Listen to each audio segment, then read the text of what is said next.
కృష్ణా జిల్లా పెనమలూరు నియోజకవర్గంలో జనసేన నేతల మధ్య వర్గపోరు పరాకాష్ఠకు చేరుకుంది.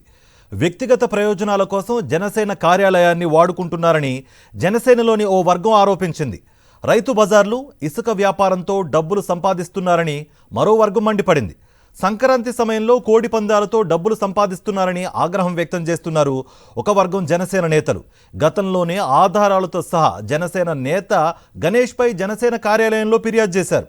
అద్దె కట్టకుండా ఇంటి యజమానిని ఇబ్బంది పెట్టాడని ఫిర్యాదు చేశారు. ఆ ఇంటి యజమాని కూడా జనసేన అభిమాని అని చెబుతున్నారు. గణేష్పై చర్యలు తీసుకోవాలని ఒక వర్గం జనసేన నేతలు డిమాండ్ చేస్తున్నారు.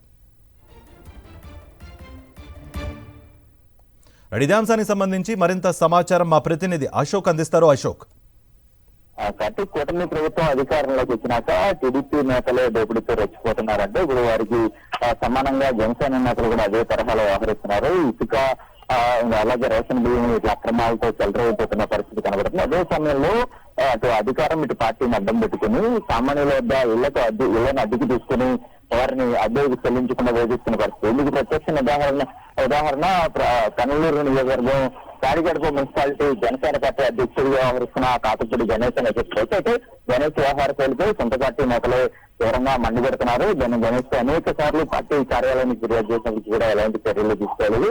పార్టీ కార్యాలయాన్ని ఇలాంటి బంధాలకు దోపిడీలకు అడ్డగా మార్చుకుని పార్టీ పరువును బజార్కి ఇస్తున్నారు. కాబట్టి ఖచ్చితంగా కాకపూడి గణేష్ పై జనసేన పార్టీ చర్యలు తీసుకోవాలని వారంతా డిమాండ్ చేస్తున్న పరిస్థితి కనబడుతుంది. ఇటు గణేష్ వ్యవహారంతో ఒకసారిగా కనలూరు నియోజకవర్గ జనసేన పార్టీలో ఉన్న వర్గపోరు అనేది ఒకసారిగా బయటకు వస్తున్న వెలుగులోకి వచ్చిన పరిస్థితి మనకు కనబడుతోంది. Thank you Ashok.